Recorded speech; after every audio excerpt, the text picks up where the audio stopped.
माला IFPS द्वारा प्रायोजित निरंतर प्रतिदिन अंतर्राष्ट्रीय वेबिनार फोरम का 384वें दिन में आप सभी का स्वागत करती हूँ। आज के इस वेबिनार को शुरू करने से पहले हम सभी लोग 1 मिनट का साइलेंट प्रेयर करेंगे।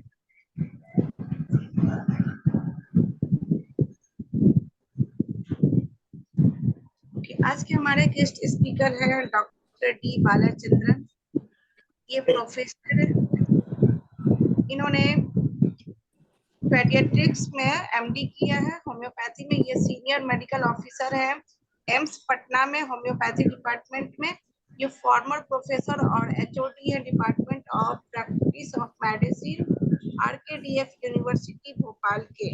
इनका आज का विषय है क्लिनिकल प्रैक्टिस में बायोकेमिक औषधियों का महत्व भाग 2। सो डॉक्टर डी बालाचंद्रन, आपका IFPS मंच पे फिर से तुम्हारा बहुत बहुत स्वागत है। Over to you sir. धन्यवाद मैडम। मेरा स्क्रीन में शेयर कर रहा हूँ। गुड इवनिंग सभी लोगों को। यस यस आप ये देख लीजिए कि मेरा स्क्रीन विजिबल है क्या? Yes yes sir, it's and visible. मेरा आवाज ठीक ठाक सुनाई दे रहा है सब लोग हाँ, को? आपकी आवाज भी बराबर आ रही है। Right, thank you. ठीक है, तो ये मेरा जो प्रीवियस वेबिनार था बायोकेमिक मेडिसिन का, उसका सेकेंड पार्ट है, उसका कंटिन्यूएशन है। तो जो लोग मेरा पहले वाला सेमिनार अटेंड नहीं किया, जो उन लोगों के लिए मैं थोड़ा सा एक रिव्यू लेना चाह रहा हूँ, ताकि काफ़ी दिन हो गया। मैंने शायद फरवरी में लिया था पहले पार्ट, फर्स्ट पार्ट। अभी सेकेंड पार्ट में प्रॉब्ली अप्रैल आखिरी में ले रहा हूँ। तो 2 महीने का गैप होने की वजह से वो जो लोग अटेंड किया मेरा वेबिनार, उसको शायद इसका कंटिन्यूटी समझने के लिए, या जो लोग नया अटेंड कर रहे हैं सेकेंड पार्ट, जो प्रीवियस वेबिनार अटेंड नहीं किया है, उन लोगों के लिए थोड़ा सा एक समझ कि एक समरी, जैसा कि पिछले वेबिनार में मैंने क्या क्या लिया था, एक शॉर्ट इंट्रोडक्शन में देना चाह रहा हूँ। तो मैंने पिछले वेबिनार में ये बताया कि एटम और मॉलिक्यूल क्या होता है, ठीक है, और एटम और मॉलिक्यूल का स्ट्रक्चर कैसे रहता है, ये सब मैंने बता दिया पहले क्लास में। ठीक है, एटम एक वो छोटा सा एक अणु कहते हैं जिसको, जिसमें प्रोटॉन्स, न्यूट्रॉन्स, इलेक्ट्रॉन्स रहता है, उसके सराउंडिंग ऑर्बिट्स में वो घूमते रहते हैं। ठीक है, एक अणु, एक दो अणु, तीन अणु मिलके एक मॉलिक्यूल बनता है। ठीक है, एंड ये अणु जो है एक दूसरे से कैसे जोड़ता है, कोवेलेंट बॉन्ड से जोड़ता है, ये केमिस्ट्री है, राइट। एंड मॉलिक्यूल्स जो है, मॉलिक्यूल्स एक जगह पे रहते नहीं, क्योंकि मॉलिक्यूल्स एनर्जेटिक रहता है। मॉलिक्यूल्स एक जगह से दूसरे जगह घूमते रहते हैं, उसको कहते हैं मॉलिक्यूलर मोशन, है ना। ये molecular motion her state of matter में होता है, चाहे वो सॉलिड हो, चाहे वो लिक्विड हो, चाहे वो गैस। सॉलिड स्टेट में मॉलिक्यूल इधर उधर घूमने के लिए ज्यादा जगह नहीं है, इसलिए वो कांस्टेंट रहता है एक जगह पे। वेरएस लिक्विड में थोड़ा बहुत स्पेस अवेलेबल है, इसीलिए मॉलिक्यूल्स इधर उधर घूम सकते हैं। इसीलिए हम लिक्विड को, कोई भी पानी जैसा कोई लिक्विड मीडियम को कोई कंटेनर में ट्रांसफर करना चाहेंगे तो उसी का शेप वो ले लेते हैं, इसीलिए कि मॉलिक्यूल्स इधर उधर घूमने से उसका शेप ले लेते हैं इसीलिए। एंड आखिरी में आएंगे तो गैसियस मीडियम में, गैसियस मीडियम में स्पेस बहुत है, इंटरमॉलिक्यूलर स्पेसेस बहुत है, इसीलिए तो मॉलिक्यूल्स को इधर उधर घूमने के लिए बहुत अच्छा जगह मिल जाता है। एंड लिक्विड जैसे गैस को भी कोई भी मीडियम में आप ट्रांसफर कर सकते हो, एंड जिस मीडियम में आप गैस को ट्रांसफर करेंगे उस मीडियम का शेप और वॉल्यूम वो पकड़ जाता है। ठीक है, एंड ये मॉलिक्यूलर मोशन का टाइप्स ऑफ मोशन है, ट्रांसलेशन मोशन, जहां मॉलिक्यूल एक जगह से दूसरी जगह जाता है, सेम डायरेक्शन में या डिफरेंट डायरेक्शन में, बट एक्सिस एक ही मेंटेन करता है। दूसरा है रोटेशनल मोशन, मॉलिक्यूल एक एक्सिस के ऊपर रोटेट करते हैं, जैसा हमारा प्लैनेट्स रोटेट होता है वैसे। वाइब्रेशनल मोशन मतलब एक जगह से दूसरी जगह वाइब्रेट करता है। एंड आखिरी जो है इलेक्ट्रॉनिक मोशन, इलेक्ट्रॉनिक मोशन मतलब इलेक्ट्रॉन्स एक ऑर्बिट से दूसरा ऑर्बिट ट्रांसफर हो सकता है, एंड उसको हम इलेक्ट्रॉनिक मोशन कहते हैं। ठीक है, राइट। सेलुलर लेवल में देखेंगे तो मॉलिक्यूलर मोशन होता है कहाँ पे, आपके जो सेल मेम्ब्रेन जो है, और न्यूक्लियस जो है, और साइटोप्लाज्म जो है, इन तीन जगह पे उसका मॉलिक्यूलर मोशन होते रहता है। मतलब एक्स्ट्रा सेलुलर फ्लूइड और इंट्रासेलुलर फ्लूइड के बीच में कभी भी मॉलिक्यूलर मोशन ट्रांसफर होते रहता है। एंड पैसिव मोशन हम देखेंगे तो मॉलिक्यूल्स का दो मीडियम से होता है, one is called as diffusion, एक को डिफ्यूजन कहते हैं, दूसरे को ऑस्मोसिस कहता है। डिफ्यूजन का मतलब क्या है, मॉलिक्यूल्स जब हायर कॉन्सेंट्रेशन से लेकर लोअर कॉन्सेंट्रेशन में जब मूव करेंगे, उधर ट्रांसफर हो जाएंगे, उसको हम कहते हैं डिफ्यूजन। ठीक है, एक कॉन्सेंट्रेशन ग्रेडियंट के माध्यम से हायर कॉन्सेंट्रेशन से लेकर लोअर कॉन्सेंट्रेशन में मूव होता है, जिसको डिफ्यूजन कहता है। कब तक डिफ्यूजन होते रहेगा? तब तक जब एक डायनेमिक इक्विलिब्रियम मेंटेन होता है, हायर कॉन्सेंट्रेशन लोअर कॉन्सेंट्रेशन के बीच में एक इक्विलिब्रियम रहने का जब तक रहेगा तब तक मॉलिक्यूल्स इधर उधर मूव होते रहेगा, दैट्स कॉल्ड डिफ्यूजन। और सेकेंड पैसिव मोशन ट्रांसपोर्ट को कहते हैं हम ऑस्मोसिस। ऑस्मोसिस एक टाइप ऑफ डिफ्यूजन है जिसमें पानी जो है हायर वाटर कॉन्सेंट्रेशन से लोअर वाटर कॉन्सेंट्रेशन में जाता है थ्रू ये semi permeable membrane. Semi permeable membrane का मतलब क्या है? एक टिश्यू जैसे है जिसके थ्रू पानी हायर कॉन्सेंट्रेशन से लेकर लोअर कॉन्सेंट्रेशन में जा सकता है, और वो भी कब तक? इक्विलिब्रियम जब तक मेंटेन करेंगे तब तक। सो ये हो गया आपके पैसिव ट्रांसपोर्ट। और क्या क्या मॉलिक्यूलर मोशन को डिस्टर्ब करता है? हीट, कूलिंग मतलब गर्म ठंडा, और मॉलिक्यूल जितना स्पीड से घूमता है वो सब कुछ। ठीक है, एंड उसके बाद मैंने ये बता दिया कि श्यूसलर टिश्यू रेमेडीज को उनका सिद्धांत कैसे आया। वो सिद्धांत आया था आइडिया हैनेमन से। हैनेमन जब प्रूव किया था उनके मैथमेटिका प्यूरा में, जब पहले पहले प्रूविंग स्टार्ट हुआ था, उसमें बहुत ज्यादा प्लांट मेडिसिन आप देख सकते हैं, प्लांट ड्रग्स देख सकते हो, वेजिटेबल किंगडम बेस्ड ड्रग्स देख सकते हो, उसमें ज्यादातर ये सॉल्ट्स नहीं है। ठीक है, इनऑर्गेनिक कंपाउंड्स नहीं है उनके प्रूविंग में। उसके बाद जब क्रॉनिक डिजीज लिखना स्टार्ट किया था, उसमें बहुत ज्यादा मेडिसिन ऐड हो गया जो इनऑर्गेनिक स्टेट में थे, जो केमिकल सोर्सेस में थे। एग्जाम्पल क्या है? कल्केरिया कार्ब, नाट्रम यूरेटिकम, नाट्रम कार्बोनिकम, कैली कार्बोनिकम, सिलिशिया, ऐसा ये सब मेडिसिन क्रॉनिक डिजीजेस से हैनेमन इंक्लूड करना स्टार्ट किया था। ठीक है, तो इसमें से ये समझ में आया लोगों को कि नाट्रियम और कॉमन सॉल्ट जैसा जो इनऑर्गेनिक सब्सटेंसेस है, जो इनर्ट नेचर में है, जिसका कोई काम ही नहीं है कॉमन सॉल्ट के जनरल इसमें यूजेस में, उसको पोर्ट्रेटाइज करने के बाद उसका महत्व ज्यादा लोगों को समझ आया कि इसके अंदर इतना कुछ कैपेबिलिटीज है। सो पोर्ट्रेटाइजेशन प्रोसेस के थ्रू उसके जो इनर्ट फेज को हम एक्सपैंड किया है पोर्ट्रेटाइजेशन प्रोसेस के बाद, तो ये लोग को समझ में आने लगे। उसके बाद कॉन्स्टेंटाइन हेरिंग ने क्या किया? उनके जो जर्नल है, जर्नल ऑफ स्टाफ्स आर्शिव 1846 में, है ना, 1846 में इन्होंने लिखा है कि all constituents of human body principally act on those organs whereby they have a function, all fulfil their functions when they are in the cause of the symptoms. मतलब हर एक ह्यूमन बॉडी में जो भी constituents है वो जहाँ पे काम करता है, जहाँ उसका एक एक्शन, जहाँ उसका एक फंक्शन, जहाँ उसका एक काम रहता है। ठीक है, और वो पर्टिकुलर कंपोनेंट उधर रहने की वजह से उसका काम और फंक्शन एग्जीक्यूट हो जाता है। ठीक है, एंड उधर नहीं रहने की वजह से बीमारी आ जाता है, ये कॉन्स्टेंटाइन हेरिंग का कहना है। तो विल्हेम शूसलर ने ये सभी चीज को ले रखे एक नया सिद्धांत वो लोगों को प्रकट करना स्टार्ट ये किया, कोशिश किया था।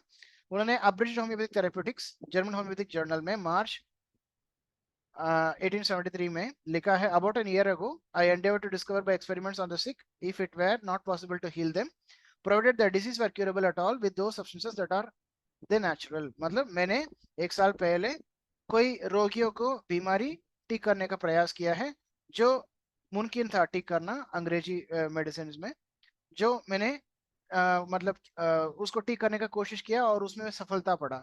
एंड उस पर्टिकुलर सिस्टम को मैं और दवाइयों को मैं ये कहना चाह रहा हूँ, उसको फिजियोलॉजिकल फंक्शनल रेमेडीज के नाम से बुलाना चाहूंगा, ये श्यूसलर का कहना है।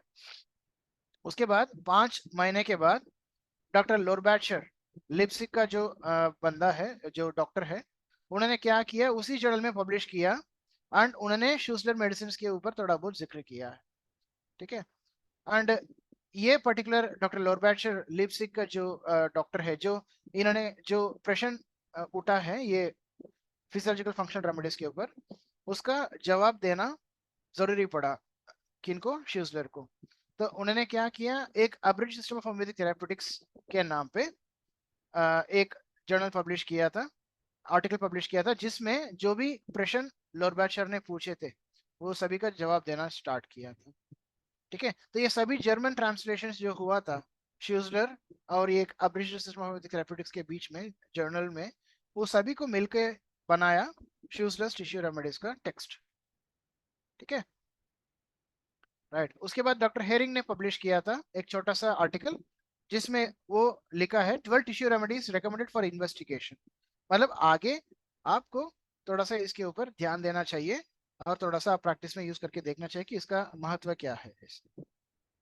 ठीक है, तो ये सब इसका फिलॉसफी है टिश्यू रेमेडीज की। मतलब एक लाश को हम जलाएंगे तो आखिरी में जो राख हमको मिलता है, राख के साथ जो दांत हो या जो हड्डी का पार्ट्स हो, ये सभी को हम अगर लैब में जाके भेजेंगे तो उसका केमिकल एनालिसिस में निकलेगा कि इसके अंदर थोड़ा बहुत नमक, थोड़ा बहुत साल्ट्स का कॉन्स्टिट्यूएंट है। वो साल्ट है जो बॉडी से बना, ये सॉल्ट बीच में कभी आया नहीं, जब से हम पैदा हुआ तब से हम मरने के समय तक हमारे बॉडी में रहता है। जो हमको साबित होता है जब ये राख, जो जला हुआ बॉडी को, लाश को आखिरी में जो बचता है राख, उसको हम जब लैब में दे देंगे तो उसमें ये सॉल्ट्स का कॉन्स्टिट्यूएंट्स निकलता है। तो ये सॉल्ट हमारे साथ ही था बचपन से लेकर, मतलब जब से हम पैदा हुआ तब से लेकर हमारा मौत तक। तो ये सॉल्ट का बॉडी में रहता है तो मतलब इसका कुछ ना कुछ काम तो होना चाहिए। वो क्या काम करता है और क्या है, तो वही है ये टिश्यू रेमेडीज का सिद्धांत। ठीक है, तो ये हर एक ऑर्गन्स और टिश्यूज को बनाने के लिए बहुत जरूरत पड़ता है। ये सॉल्ट नहीं रहेगा तो वो पर्टिकुलर ऑर्गन या टिश्यूज बनना या काम करना नहीं पॉसिबल है। एंड ये सॉल्ट्स उस एरिया में मॉलिक्यूलर मोशन डिस्टर्ब होने की वजह से जब कम पड़ता है तो बीमारी उड़ जाता है। ये श्यूस्लर के सिद्धांत है, बीमारी का सिद्धांत है। ठीक है, तो जनरली लोग के मन में ये लेता है कि टिश्यू सॉल्ट्स का मतलब है कि बॉडी में कैल्शियम फॉस्फेट कम हो गया, फेरम फॉस्फेट कम हो गया, कैल्शियम क्लोराइड कम हो गया, सोडियम क्लोराइड कम हो गया। ऐसा कोई भी चीज कम होने की वजह से बीमारी आ जाता है, ये लोग मानते हैं अभी तक, बट वैसा नहीं है एक्चुअली। शूसलर का कहना है कि सॉल्ट का एब्सोल्यूट डेफिशिएंसी नहीं है, रिलेटिव डेफिशिएंसी। रिलेटिव डेफिशिएंसी का मतलब क्या है, मैंने ऑलरेडी जो बताया था कि ये सॉल्ट्स किसी किसी ऑर्गन्स या टिश्यूज में रहता है जहां पे इसका काम पड़ता है उधर, और कोई ना कोई कारण की वजह से अगर इसका मॉलिक्यूलर मोशन डिस्टर्ब होने की वजह से उस जगह से लेकर दूसरा कई जगह पे चला गया तो उधर क्या पड़ता है, उसका रिलेटिव डेफिशिएंसी पड़ता है। मतलब सॉल्ट है बट जहां रहना चाहिए उधर नहीं है, दूसरा कई जगह पे वो घूम रहा है। एंड उसी के चलते एक डिस्टरबेंस आता है मॉलिक्यूलर मोशन और मॉलिक्यूलर इक्विलिब्रियम में, एंड उसके चलते बीमारी उड़ जाता है। और उसको हम ठीक करने के लिए वही पर्टिकुलर सॉल्ट जहाँ उसका मॉलिक्यूलर मोशन डिस्टर्ब है उसको डायनामाइज्ड फॉर्म में देने से वो ठीक हो जाता है। यही उनका शॉर्ट सिद्धांत है। ठीक है, तो ये तो ऑलरेडी मैं बोल चुका हूँ पिछले वेबिनार में। ये अगर लेते रहेंगे तो फिर आज का क्लास खत्म नहीं हो पाएगा, इसलिए मैं स्किप कर रहा हूँ। एक छोटा सा चीज ये बता रहा है कि यूजलेस बायोकेमिक मेडिसिन का एविडेंस क्या है, साबित कैसे करेंगे। तो उसमें एक छोटा सा एक एक्सपेरिमेंट है जो डॉक्टर प्रोफेसर लियोब ने एक्सपेरिमेंट किया है कि एक सेल अगर इंटैक्ट रहना चाहिए या मतलब काम करना चाहिए तो उसमें 3 साल्ट का प्रपोर्शन इक्विलिब्रियम में रहना चाहिए। जैसा एक सेल में 100 मॉलिक्यूल्स ऑफ सोडियम होना चाहिए, 2.2 मॉलिक्यूल्स ऑफ पोटेशियम होना चाहिए और 1.5 मॉलिक्यूल्स ऑफ लाइम कैल्शियम होना चाहिए। इन तीनों में कोई भी डेफिशिएंसी रहेगा या एक्सेस रहेगा तो वो सेल इंटैक्ट नहीं रहेगा, वो सेल टूट जाएगा एंड सेल मतलब डेथ हो जाएगा। तो ये 3 सॉल्ट्स का प्रोपोर्शन शुड बी मेंटेन्ड। ये 3 सॉल्ट्स का प्रोपोर्शन इसी प्रोपोर्शन में 100 molecules of sodium, 2.2 molecules of potassium और 1.5 मॉलिक्यूल्स ऑफ लाइम कैल्शियम में मेंटेन होना चाहिए। इसमें एक ऊपर नीचे कुछ भी हो जाए ये प्रोपोर्शन में इक्विलिब्रियम में, देन वो सेल अनस्टेबल हो जाएगा और टूट जाएगा, उसका फंक्शन नहीं परफॉर्म करेगा। तो एक एग्जांपल है, एविडेंस है शूसर बायोकेमिक मेडिसिन की। और ये आपको पता है कि ब्लड में प्लाज्मा और फॉर्म्ड एलिमेंट्स का कॉन्स्टिट्यूएंट क्या है, उसमें ऑर्गेनिक कंपोनेंट्स और इनऑर्गेनिक कंपोनेंट्स क्या है, और इनऑर्गेनिक कंपोनेंट्स में कैटायंस और आनायंस रहता है। कैटायंस कौन कौन है, sodium potassium calcium magnesium ion. And anions कौन है, sulphates phosphates bicarbonates chlorides. Okay, ये सब कॉन्स्टिट्यूशन ऑफ ब्लड है। एंड आप इधर देख सकते हो कि कौन सा सेल में कौन सा टिश्यू सॉल्ट्स मतलब रहता है ज्यादा प्रोपोर्शन में और उनका काम क्या क्या है। जैसा नर्वस सेल्स में आप देखेंगे तो मैग्नीशिया फॉस्फोरिका, कैली फॉस्फोरिका, नाट्रम, फेरम, कैलकेरिया फॉस्फोरिका, ये सब रहता है। बट कैलकेरिया फॉस्फोरिका क्वांटिटी बहुत कम रहता है। सिमिलरली बोन सेल्स में देखेंगे तो कैलकेरिया फॉस्फोरिका है, मैग्नीशिया फॉस्फोरिका है, कैलकेरिया फ्लोरिका है। ऐसा अलग अलग सेल्स में क्या क्या टिश्यू सॉल्ट्स रहता है वो मैंने बता दिया पिछले क्लास में। एंड ये concept of health and disease and cure according to biochemic system of medicine, अगर ये सेल को हेल्थ कहेंगे तो मतलब उसके कैटायंस और एनायंस जो रहना चाहिए वो इक्वल प्रोपोर्शन में है एंड उसमें कोई भी deficiency in the molecular motion और इक्विलिब्रियम में कोई डिस्टर्बेंसेस नहीं है। एंड अभी आएंगे कि डिजीज क्या होता है।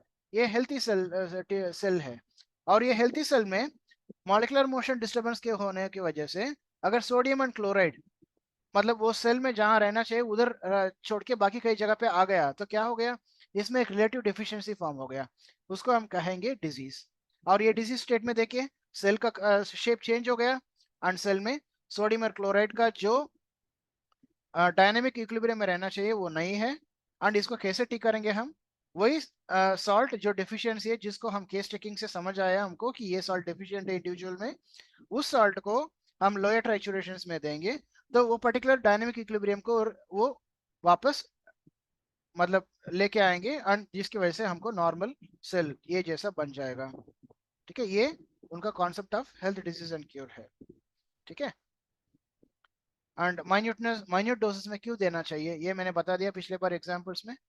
ठीक है, एंड अभी हम आएंगे आज के क्लास में। ठीक है, 12 टिश्यू सॉल्ट्स का नाम मैंने बता दिया, उसका थेरेपेटिक नाम और अब्रीविएशन कैसे दिया है ये मैंने बता दिया आपको।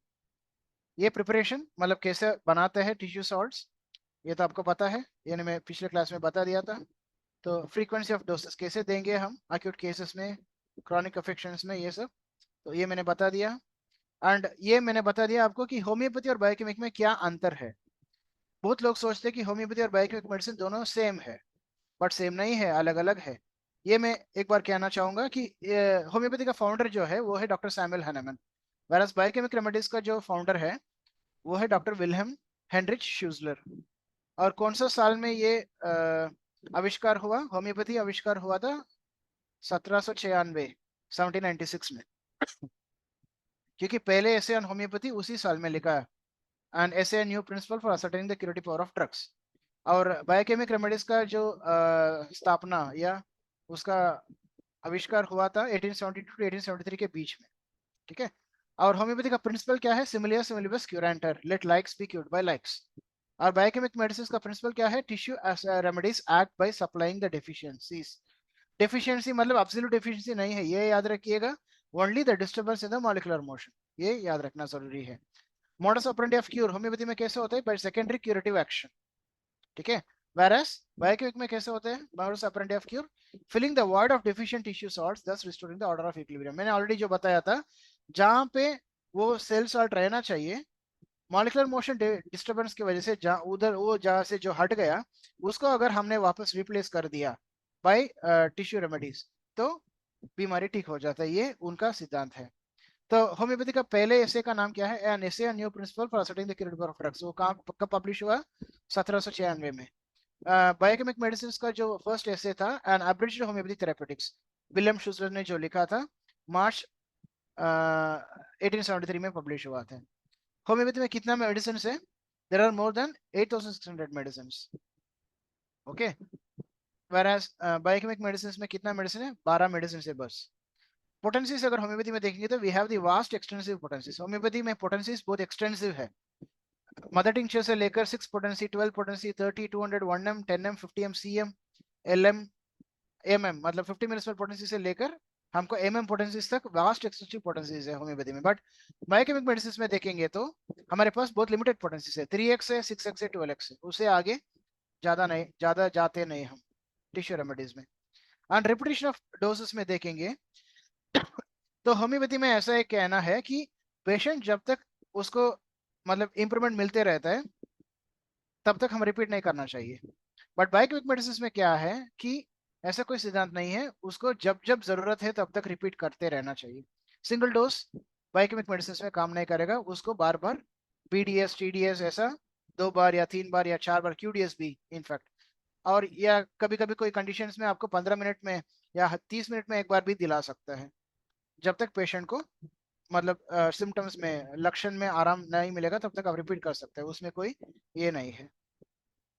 एंड आप कार्डिनल प्रिंसिपल्स में देखेंगे तो होम्योपैथी और बायोकेमिक में लॉ ऑफ सिमिलिया होम्योपैथी फॉलो करता है, law of simplex homeopathy follow करता है, law of minimum dose, doctrine of drug proving, doctrine of vital force, theory of drug dynamisation, doctrine of chronic disease, ये सभी homeopathy follow करता है।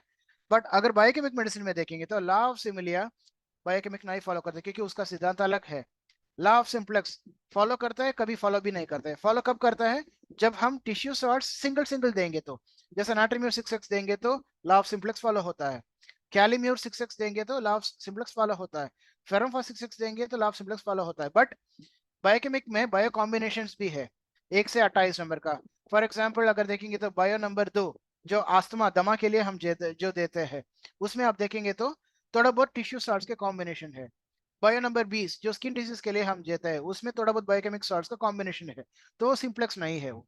तो इसलिए मैं कि इसमें कह दिया कि सिंप्लेक्स अगर सिंगल सिंगल बायोकेमिक मेडिसिन से देंगे, टिश्यू सॉल्ट से देंगे तो फॉलो होता है, अगर बायो कॉम्बिनेशन में देंगे तो फॉलो नहीं होता है।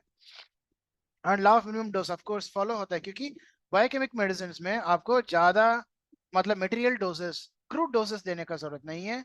It starts from 3x 6x 12x, ये लेवल तक हम देंगे तो बायोकेमिक मेडिसिन ज्यादा अच्छी तरह से काम रहेगा। ड्रग प्रूविंग बायोकेमिक में नहीं रहता है। वाइटल फोर्स मानते नहीं बायोकेमिक मेडिसिन, ये याद रखिएगा। होम्योपैथी मानते हैं सब चीज को, बट बायोकेमिक मेडिसिन नहीं मानते हैं। थियरी ऑफ ड्रग डायनेमाइजेशन हाँ मानते हैं, बट हायर पोटेंसीज में नहीं जाएंगे हम, 12x तक मेंटेन करेंगे, ये बायोकेमिक का सिद्धांत है। डॉक्टर ऑफ क्रॉनिक डिजीज अगर देखेंगे तो होम्योपैथी मानते हैं the existence of miasms, acute miasms, chronic miasms, ये सभी। बायोकेमिक मेडिसिन में क्रॉनिक डिजीजेस का मायासम्स पार्ट को नहीं मानते हैं। तो आप इसमें देखेंगे तो ये होम्योपैथी और बायोकेमिक अलग अलग है, दोनों एक ही नहीं है, ये मैं कहना चाहूंगा।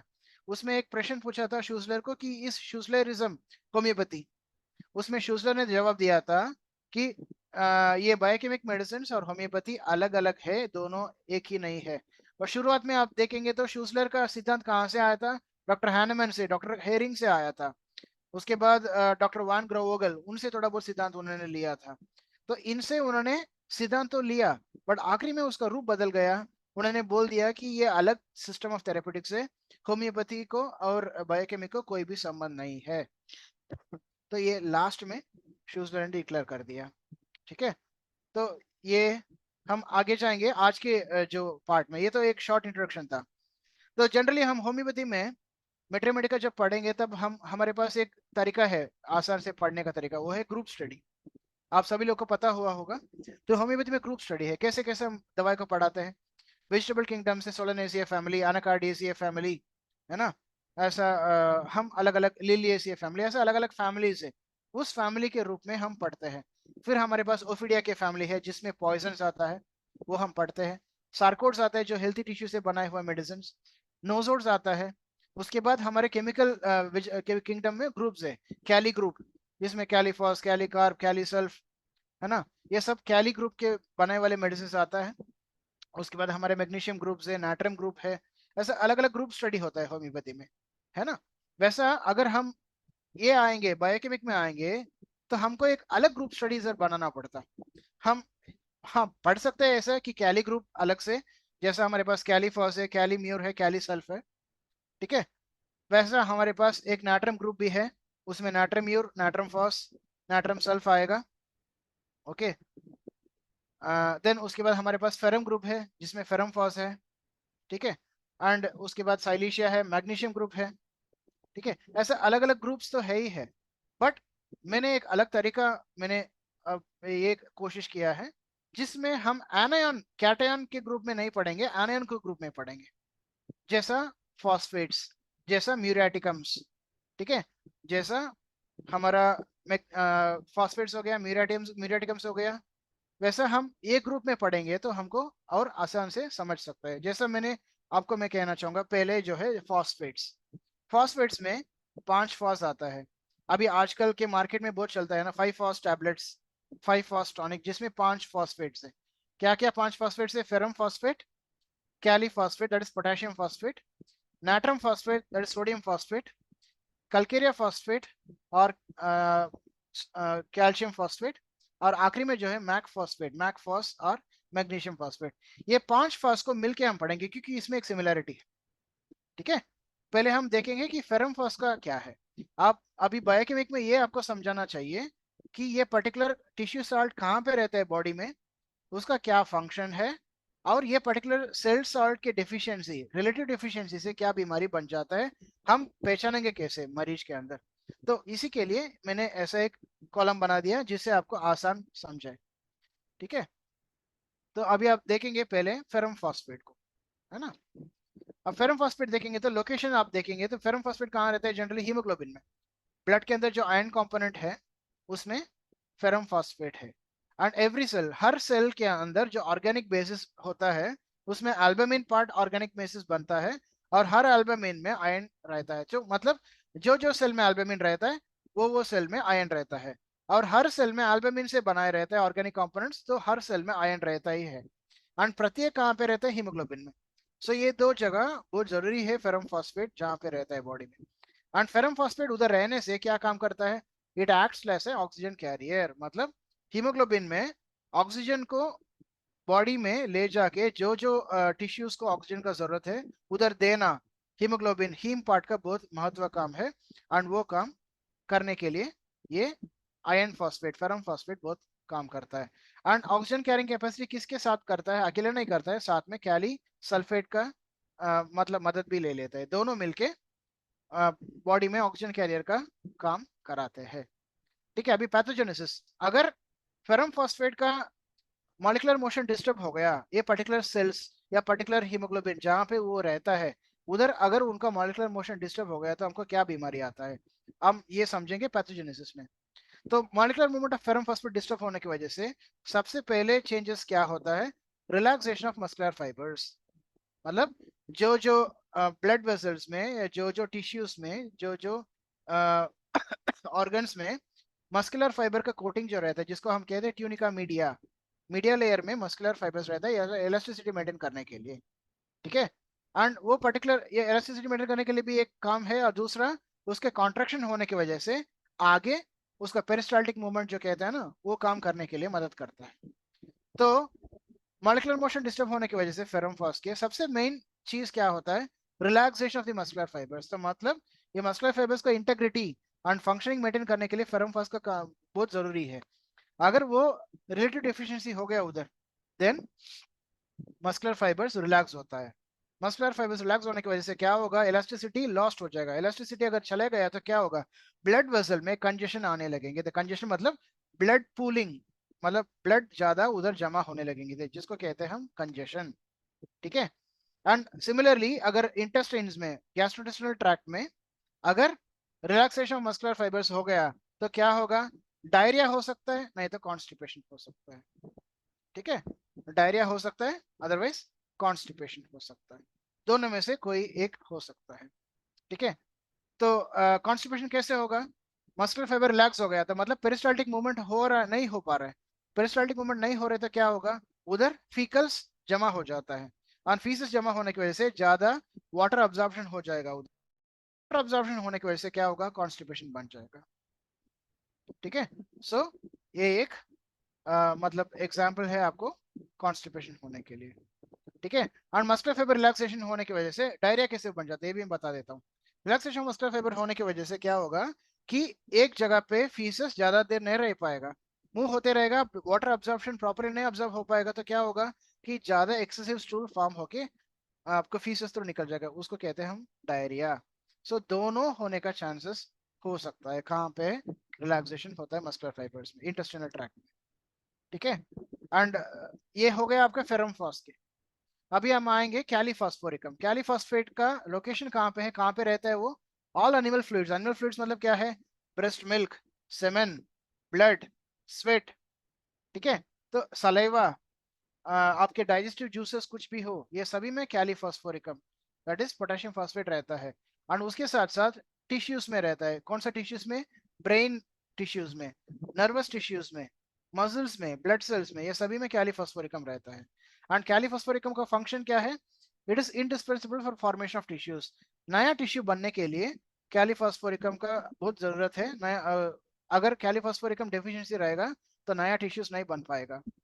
ठीक है, एंड स्पेशली आप देखिए नर्वस टिश्यूज में ज्यादातर रहता है, नर्वस टिश्यूज, ब्रेन, मसल्स, ये सभी में। एंड पैथोजेनेसिस क्या होता है, अगर मॉलिक्यूलर मोशन ऑफ कैलीफॉस डिस्टर्ब्ड है तो इस पर्टिकुलर सेल्स जहाँ टिश्यूज एनिमल फ्लूइड्स जहाँ पे ये रहना चाहिए उधर डिस्टर्बेंस होने की वजह से क्या क्या बनेगा, तीन चीज होगा। पहले होगा मेंटल चेंजेस।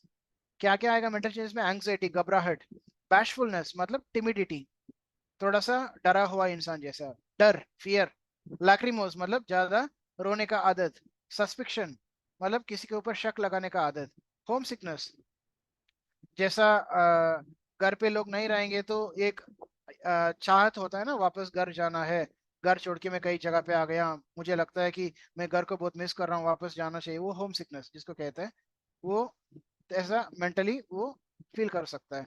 एंड आगे देखेंगे तो वीक मेमोरी मतलब मेमोरी पावर कम रहेगा, क्योंकि आप देखिए इसका एक्शंस कहाँ पे है, ब्रेन एंड नर्वस टिश्यूज में है, तो उधर कम रहने की वजह से मेमोरी पावर मतलब भूलने का बीमारी ज्यादा तेजी से बढ़ेगा। और डिप्रेशन, डिप्रेशन मतलब घम रहने का आदत, ये सभी एक्सेट्रा मैंने लिया, बहुत कुछ है।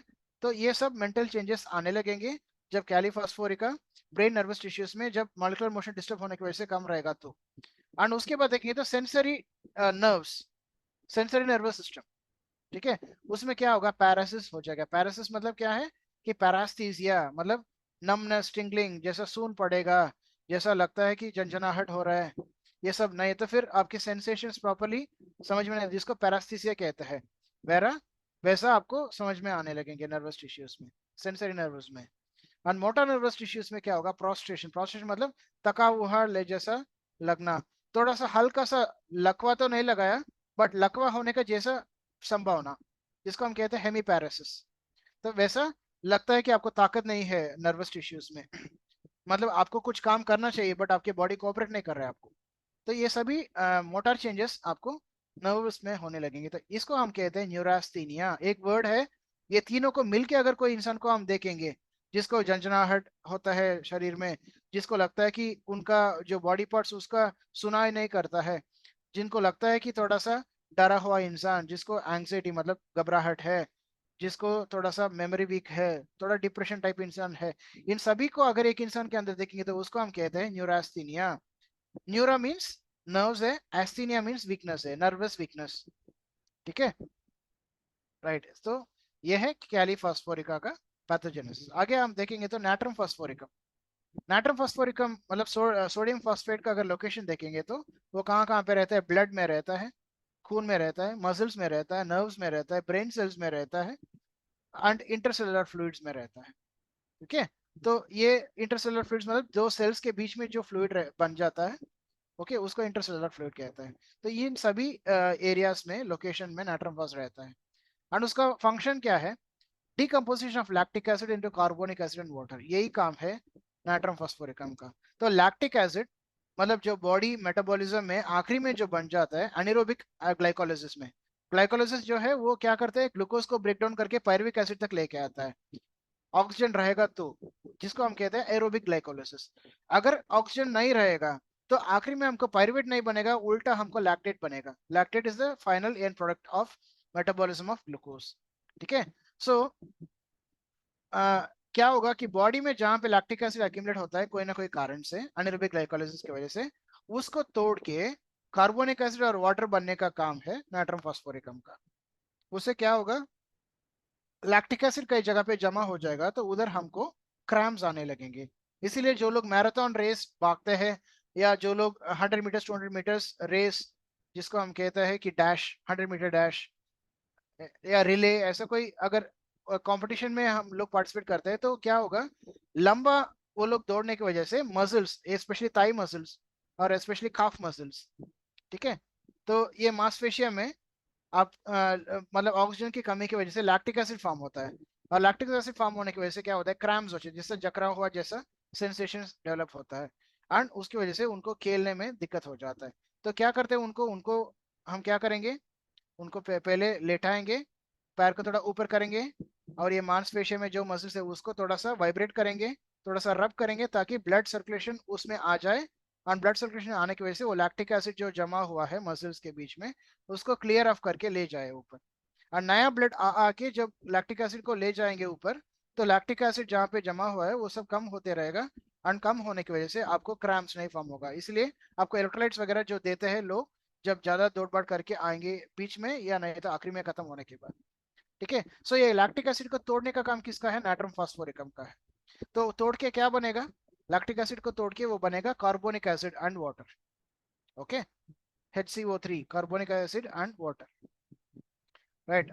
तो अभी पैथोजेनेसिस क्या होता है, जब नाट्रम फास्फोरिकम उसके मॉलिक्यूलर मोशन डिस्टर्ब हो जाएगा तो लैक्टिक एसिड जमा होना स्टार्ट होगा या ज्यादा जमा हो जाएगा, क्योंकि नाइट्रम फॉस्फेट तो है ना लैक्टिक एसिड को क्लियर करने के लिए। तो क्या होगा उधर, लैक्टिक एसिड एक्सेसिव अक्यूमुलेशन होने लगेंगे।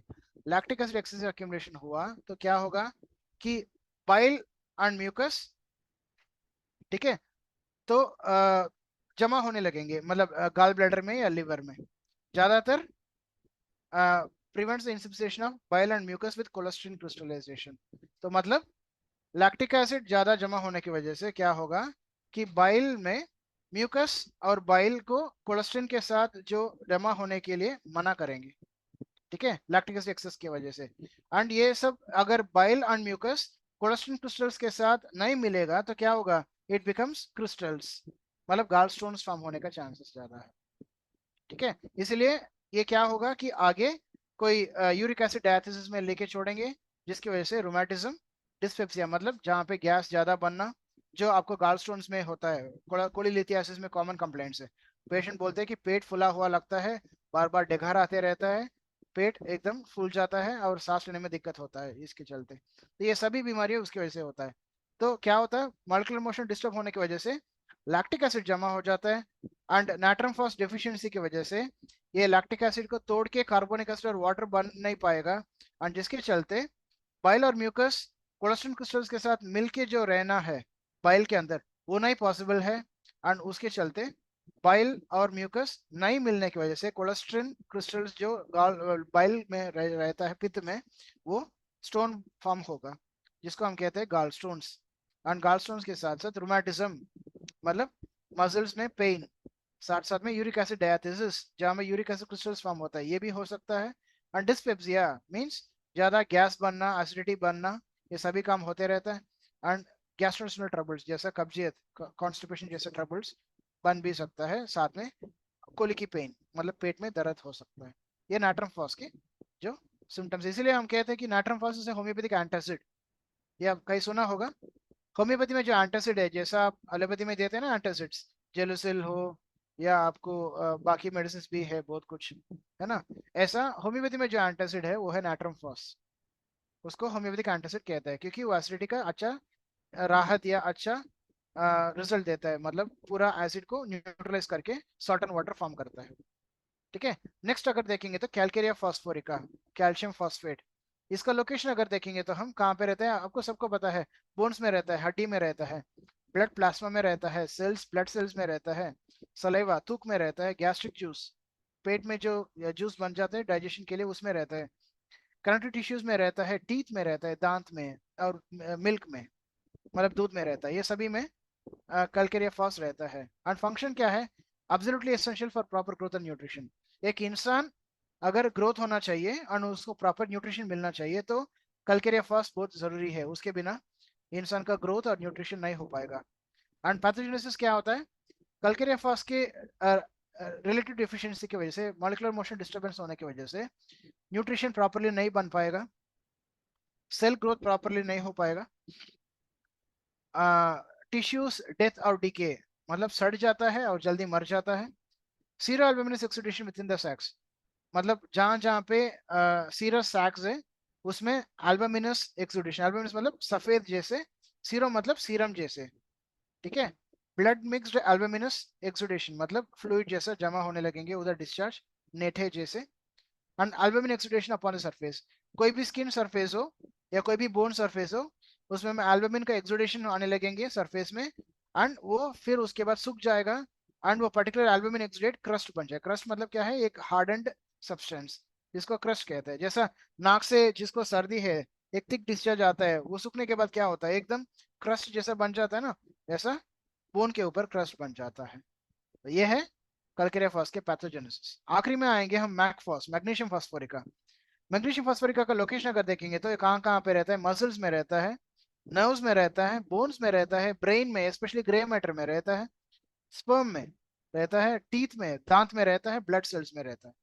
एंड फंक्शन क्या है मैग्नीशियम फॉस्फोरिका का, स्ट्रक्चरल एंड फंक्शनल इंटेग्रिटी, मतलब एक पर्टिकुलर जहां जहां रहता है, muscles, nerves, bone, brain, sperm, teeth, bone cells, उसका स्ट्रक्चरल एंड फंक्शन, मतलब उसका जो शेप, स्ट्रक्चर मतलब क्या है, उसका जो स्ट्रक्चर मेंटेन करने के लिए, फंक्शन मतलब क्या है, उसका काम जो करना, उन दोनों के लिए बहुत मदद करता है।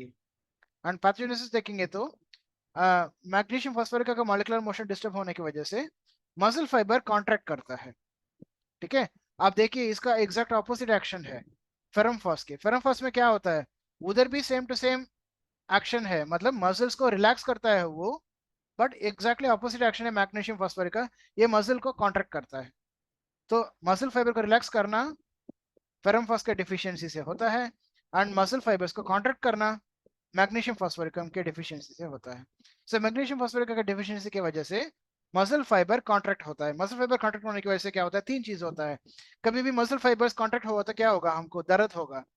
एंड कैसे दर्द है, स्पैस्मोटिक काइंड ऑफ पेन। स्पैस्मोटिक मतलब क्या है, रुक रुक के दर्द होना, ऐसा लगता है कि हाथ से हम ऐसा एक मुट्ठी बना के छोड़ दिया, ओके, खींच के छोड़ दिया, ऐसा दर्द है जिसको स्पैस्मोटिक दर्द कहता है। एंड दूसरा है क्रैम्प्स। क्रैम्प्स मतलब क्या है, ऐसा लगता है कि कोई जखम जैसा लग रहा, लगना कहीं भी, पेट हो या पैर हो या कहीं भी मसल्स में क्रैम्प्स। कोई कोई लोग बोलते हैं ना, जब सोने के टाइम में ऐसा लगता है कि पैर खिंचावट जैसा लग रहा है, जैसा ये जो मांसपेशियों में ऐसा खिंचावट जैसा लगता है, उंगलियों जैसा टेढ़ा हो जाता है, ऐसा लगता है कि कोई खींच रहा है, उसको क्रैम्प्स कहते हैं। तो मसल फाइबर कॉन्ट्रैक्शन की वजह से क्रैम्पी फीलिंग रहता है मसल्स में, एंड स्पैस्मोटिक पेन रहता है मसल्स में, एंड तीसरा जो है पैरालिसिस। ठीक है, राइट। सो ये तीन एक्शन मतलब सिम्टम्स आता है मैग्नीशियम फास्फोरिका की वजह से, डिफिशियंसी की वजह से, जहाँ पे मसल फाइबर्स कांटेक्ट हो जाते हैं। आप ये भी समझ लिया पांच फास्फोरिकम का क्या क्या एक्शन है, कहाँ कहाँ लोकेशन है, और वो डिफिशियंसी, रिलेटिव डिफिशियंसी की वजह से क्या क्या पैथोजेनेसिस हो जाता है। ये आप समझ में आ गया होगा। आखिरी में देखेंगे तो इसका क्लिनिकल इंडिकेशंस, कौन से बीमारियों में ये दवाई दे देंगे। तो आप फेरम फास्ट देखेंगे तो उसमें मैंने क्या बता दिया, relaxation of the muscular tissues resulting in congestion. तो कंजेशन कहाँ पे आएंगे हमको, congestion is a inflammatory sign. Inflammation में चार स्टेजेस रहता है, rubor, tumour, calor, dolor, functio laesa, ऐसा पांच साइंस रहता है। रूबर मतलब लाल दिखना, ट्यूमर मतलब सूजन होना, rubor tumour, calor means heat मतलब गर्म रहना जो part, and dolor means pain, दर्द रहना, एंड आखिरी में फंक्शनलेसिया। फंक्शनलेसिया मतलब जहाँ पे इन्फ्लेमेशन हुआ वो पार्ट काम नहीं कर पाएगा ठीक से। जैसा हमका फेरेंजाइटिस हो गया तो हमको घुटने में दिक्कत होता है, लैरेंजाइटिस हो गया बात करने में आवाज बैठ जाता है, तो ये सभी काम जो है वो नहीं कर पाएगा, उसको हम कहते हैं फंक्शनलेसिया। तो फेरम फास को हम कहेंगे कि first stage of all inflammation, inflammation का जब पहले स्टेज में कोई भी इन्फ्लेमेशन हो हम फेरम फास दे सकते हैं। फेरम फास उसको कंट्रोल करके नॉर्मल क्यूर लेके आ जाएंगे। एंड कौन सा कंडीशन स्पेसिफिकली अगर बोलना चाहेंगे तो एनीमिया, जब हमको ब्लड सेल्स कम रहता है, हीमोग्लोबिन कम रहता है तो। हाइपरीमिया मतलब जब ज्यादा मतलब ब्लड सेल्स रहेगा तो हाइपरीमिया। हेमरेजेस, हेमरेजेस मतलब जब ब्लड ब्लीडिंग ज्यादा होता है। Bright red blood which coagulates easily मतलब एकदम ब्राइट लाल जैसा ब्लड जो जल्दी आपको कोएगुलेट हो जाता है, उस कंडीशन में हम दे सकते हैं, हेमरेजिक मेडिसिन जैसा है ये। एंड मैकेनिकल इंजरीज, ठीक है, इन्फ्लेमेशन कंडीशन में ड्रॉपसी, ड्रॉपसी मतलब क्या है, पूरा बॉडी में सूजन। वैरिकोज वेन्स, ठीक है, स्प्रेन्स, मोच कहीं लग गया दर्द होता है उधर, उधर दे सकता है। Fractures if soft parts are not are wounded, जहाँ पे फ्रैक्चर हुआ हड्डी के साथ साथ जब सॉफ्ट टिश्यूज भी इंजरी हो जाएगा तो आप फेरम फास दे सकते हैं। ग्लैंडुलर अल्सरेशन, कोई भी ग्लैंड हो उधर अल्सर फॉर्म हो गया, मतलब जैसे घाव जैसा बन गया, तो उसमें आप फेरम फास दे सकते हो। ये सब क्लिनिकल इंडिकेशन है फेरम फास के। एंड आगे जाएंगे कैलीफॉस। कैलीफॉस्फोरिकम किस किस में देंगे तो हम अनीमिया में देंगे जस्ट लाइक फेरम फास। उसके साथ साथ एमासिएशन मतलब जो इंसान पतला होते जा रहे हैं, जिसको विकास नहीं बन पा रहा है उनको। एट्रोफी मतलब कोई भी डेथनिंग ऑफ टिश्यूज बॉडी के अंदर होते रहेगा, बॉडी सिकुड़ते जा रहे हैं कोई भी ऑर्गन्स या कोई भी पार्ट ऑफ द बॉडी, उसमें दे सकते हैं। वेस्टिंग डिसीजेस जहाँ पे इंसान पतला होते जा रहा है, जैसे ट्यूबरक्लोसिस कंडीशन में, कैंसरस कंडीशंस में, माल न्यूट्रिशन में, तो कोई ऑटोइम्यून डिसीजेस में, इस कंडीशन में अगर इंसान पतला होते जा रहा है तो विकास बनने के लिए कैलिफॉस दे सकते हैं। सेप्टिक हेमरेजेस मतलब जहाँ पे हेमरेज मतलब ब्लीडिंग के साथ साथ इन्फेक्शन भी है, ब्लड में इन्फेक्शन बना हुआ है, जिसमें हम कैलिफॉस दे सकते हैं। गैंग्रीनस कंडीशन जहाँ पे आपको गैंग्रीन फॉर्म हो गया मतलब घाव बन गया, उसमें टिश्यूज डिस्ट्रॉय हो गया, साथ में बदबू भी आने लगेंगे, और वो पार्ट सड़ने लगेंगे। उसमें दे सकते हैं scurvy with gangrenous condition. Scurvy मतलब मुंह में जहाँ पे ब्लीडिंग आसान से होता है, जिसमें विटामिन सी डेफिशिएंसी में आप देख सकते हो ये मसोड़ों और दांत के बीच में आपको ब्लीडिंग होते रहेगा, कोई बार बार अल्सर्स जैसा फॉर्म होते रहेगा। एंड ये जो कॉर्नर ऑफ द लिप्स में आपको कोई फिशर्स या कट्स रहता है, और जिससे ब्लीडिंग आते रहते हैं, मुंह में बदबू आने लगेंगे।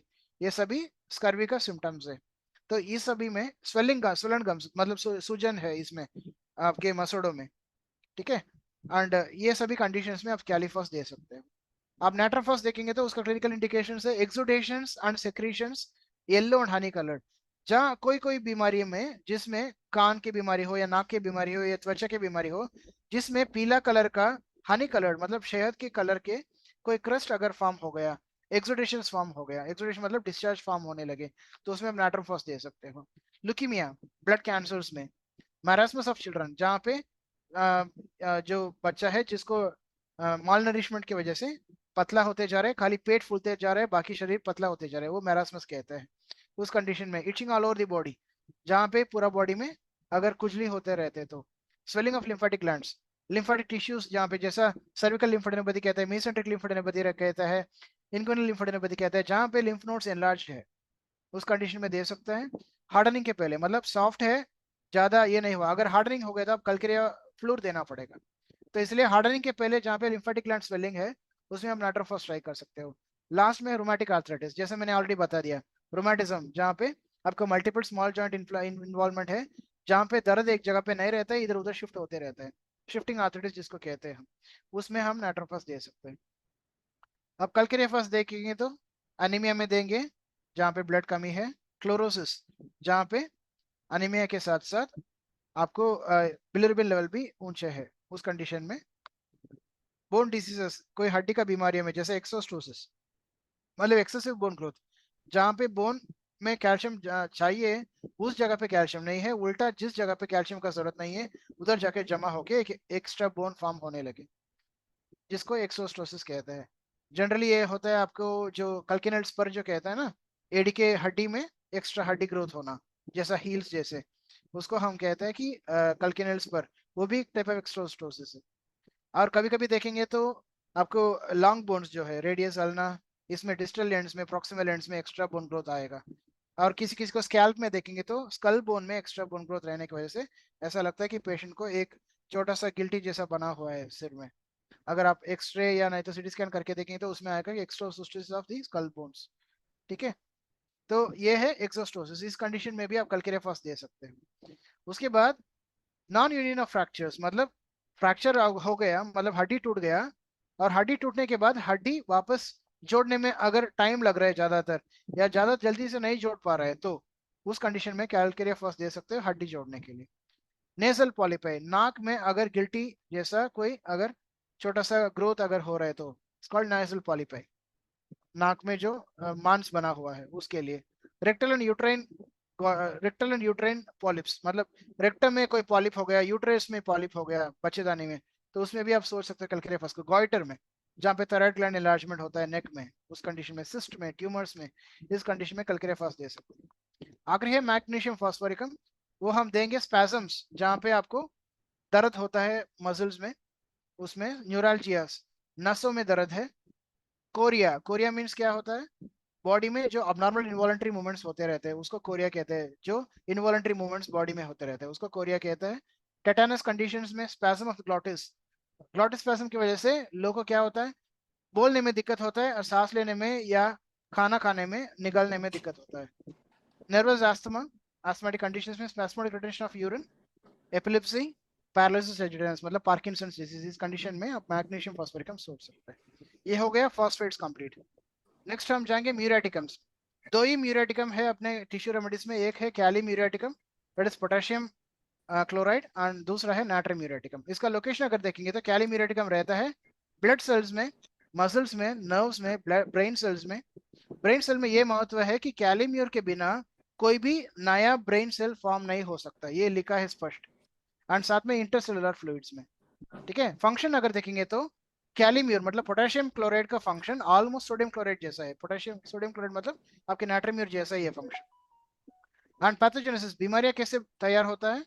कैलीम्यूर में डिस्टर्बेंस मॉलिक्यूलर मोशन, कैलीम्यूर के मॉलिक्यूलर मोशन पोटेशियम क्लोराइड के मॉलिक्यूलर मोशन डिस्टर्ब होने की वजह से फाइब्रिनस एक्सुडेशन फॉर्म होता है। फाइब्रिनस एक्सुडेशन मतलब क्या है? फाइब्रिन जैसा, जिसमें एक लंबा सा थ्रेड जैसा फॉर्म हो सकता है, उसको फाइब्रिन कहता है। लंबा लंबा थ्रेड जैसे, व्हाइट थ्रेड जैसे, उसको फाइब्रिनस एक्सुडेशन कहता है। ठीक है, व्हाइट और व्हाइटिश ग्रे एक्सुडेशन जहाँ पे रहता है उसको फाइब्रिनस एक्सुडेशन कहता है। एंड इसकी वजह से दो चीज होता है फाइब्रिनस एक्सुडेशन की वजह से। एक है ब्लिस्टर फॉर्मेशन। ब्लिस्टर फॉर्मेशन मतलब क्या है? एक फुंसी जैसा फॉर्म होता है जिसके अंदर पानी रहता है। ठीक है, फोड़ा फोड़ा फोका फोका जैसा फॉर्म होता है बॉडी में, स्किन सरफेसेस में। एंड दूसरा है ये फाइब्रिनस एक्सुडेशन जहाँ पे फॉर्म हो, वो म्यूकस मेम्ब्रेन हो या सीरस मेम्ब्रेन हो, वो ड्राई होने के बाद, वो सूखने के बाद it forms a mealy eruption. Mealy eruption मतलब क्या है? जैसा स्टार्च वाटर जो है ना, वो एक बार सूखने के बाद क्या होता है, ऐसा एक अ, पपड़ी जैसा निकलता है ना ऊपर ऊपर से, वैसा एक इरप्शन फॉर्म होता है, इसको कहते हैं मीली इरप्शन। तो ये है कैलीम्यूर मतलब पोटेशियम क्लोराइड का पैथोजेनेसिस। अभी हम आएंगे नाइट्रम म्यूरेटिकम में, सोडियम क्लोराइड में। उसका लोकेशन अगर देखेंगे तो it's a constituents of every liquid. Her liquid body में जो रहता है उसमें सोडियम क्लोराइड तो है। It forms 0.7% of the plasma. Plasma की 0.7% नाइट्रम से बना रहता है। And it forms a solid part of the body. और सेल प्रोटोप्लाज्म कॉम्पोजिशन में मैंने ऑलरेडी जो बताया था, 100 मॉलिक्यूल्स ऑफ सोडियम रहता है, 2.2 मॉलिक्यूल्स ऑफ पोटेशियम रहता है और 1.5 मॉलिक्यूल्स ऑफ कैल्शियम रहता है। ये प्रॉपर प्रोपोर्शन में रहने की वजह से वो सेल का इंटीग्रिटी मेंटेन होता है। इसमें कोई डेफिशिएंसी और एक्सेस होगा तो सेल टूट जाता है। और फंक्शन अगर देखेंगे तो सेल का प्रोटेक्शन के लिए मदद करता है, ब्लड सीरम को यूनिफॉर्म स्पेसिफिक ग्रेविटी में मेंटेन करने के लिए मदद करता है, ऑस्मोसिस को रेगुलेट करता है, moisture within the cell को मेंटेन करने के लिए मदद करता है नाइट्रोम्यूर। वही पैथोजेनेसिस देखेंगे तो अगर नाइट्रोम्यूर के मॉलिक्यूलर मूवमेंट डिस्टर्बेंस अगर हो गया तो पानी रिटेन होने लगेंगे सेल के अंदर। पानी रिटेन होने की वजह से दो चीज होता है, ड्रॉपसी और इडिमा मतलब सूजन होने लगेंगे वो पर्टिकुलर सेल में। एंड दूसरा, सरफेस ऑफ एपिडर्मिस मतलब स्किन के ऊपर मॉइस्चर नहीं रहेगा, क्योंकि पूरा मॉइस्चर वाटर सेल के अंदर जमा हो गया, तो सरफेस में पानी नहीं रहेगा। तो क्या होगा, उधर एक एक्सेस पानी की वजह से इडिमा एंड ड्रॉपसी हो जाता है। एंड जहाँ पे लैक ऑफ मॉइस्चर पानी रहने की वजह से उधर डैंड्रफ और ब्लिस्टर्स फॉर्म होता है। ठीक है, एंड पानी कम रहने की वजह से क्या होगा, बॉडी का होम्योस्टेटिक मैकेनिज्म एक्टिवेट होगा, जिसके चलते बॉडी में पानी के लिए ज्यादा प्यास लगने लगेंगे। तो ये है पैथोजेनेसिस फॉर नाइट्रोम्यूर। ठीक है, अभी हम क्लिनिकल इंडिकेशंस में देखेंगे तो कैलीम्यूर पोटेशियम म्यूरेटिक हम कहाँ पे देंगे? Second stage of all inflammation. First stage of all inflammation में क्या देंगे? Ferrum phosphoricum. Second stage of inflammation में क्या देंगे? कैलीम्यूरेटिकम। कैलीम्यूरेटिकम में देखेंगे तो कहाँ कहाँ पे इंडिकेशन है? एक्सुडेशन ऑफ प्लास्टिक और fibrinous character, anemia, dropsy, hemorrhages, dark black clotted, glandular swellings, follicular infiltrations, scurvy. Second remedy in sprains, strumous condition. Strumous condition मतलब जो सर्दी जुकाम की वजह से जो भी आपको ग्लैंडुलर मतलब एनलार्जमेंट हो जाता है उसको स्ट्रूमस कंडीशन कहता है। जैसे एपिस्मेल में दिया है स्ट्रूमस कॉन्स्टिट्यूशन, वैसा कंडीशन है। And second remedy in sprains, जहाँ पे आपको मोच लग गया तो उसमें आप कैलीम्यूर दे सकते हो। ठीक है, और नाइट्रोम्यूर के इंडिकेशन अगर देखें तो एनासेरका, ड्रॉपसी मतलब पूरा बॉडी में सूजन, ठीक है, पानी रिटेंशन की वजह से। सीरस और वाटरी एक्सुडेशंस, जहाँ पे पानी जैसा डिस्चार्ज नाक से या कान से या कई भी बॉडी पार्ट से पानी जैसा डिस्चार्ज आते रहेगा, तो उसमें नाइट्रोम्यूर दे सकते हैं। एक्जिमेटस कंडीशन में, ऐसे कंडीशंस में। अनिमिक कंडीशंस में, blood is thin and watery. ठीक है, क्लोरोसिस में, डायबिटीज कंडीशंस में, brides disease that is glomerulonephritis में, कैकेक्सिया जिसमें विकास नहीं बनता है, आदमी सिकुड़ते जा रहे हैं उनके लिए, गाउट, म्यूकस मेम्ब्रेन के ड्राइनेस के कंडीशंस में, वीकनेस, हेडेक, मेंटल कंफ्यूजन, ये सभी कंडीशंस में कैलीम्यूर और नाइट्रोम्यूर दे सकते हैं।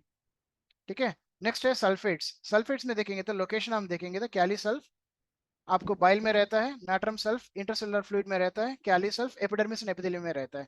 फंक्शन अगर देखेंगे तो कैल्केरिया सल्फ का फंक्शन है आरबीसी को डिस्ट्रॉय करके लिवर में जो एफिड आरबीसी से, आरबीसी का टाइम मतलब लाइफ स्पैन खत्म होने के बाद वो पर्टिकुलर आरबीसी को डिस्ट्रॉय करने का क्या जो रेटिकुलर एंडोथेलियल फंक्शन है वो करते हैं, ये कैल्केरिया सल्फ हेल्प करते हैं। तो आरबीसी को तोड़ने के काम कैल्केरिया सल्फ करता है बाइल में।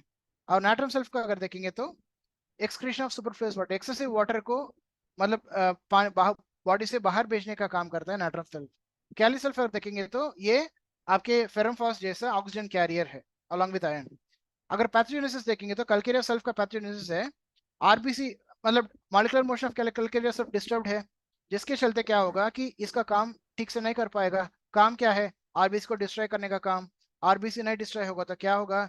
ब्लड में बहुत ज्यादा जो आरबीसी जिसको डिस्ट्रॉय करना चाहिए वो जमा हो जाएगा, हाँ उसको तोड़ने के लिए बालाचंद्रन जी, कोई। हाँ सर। बालाचंद्रन जी 2 मिनट केवल बचा है।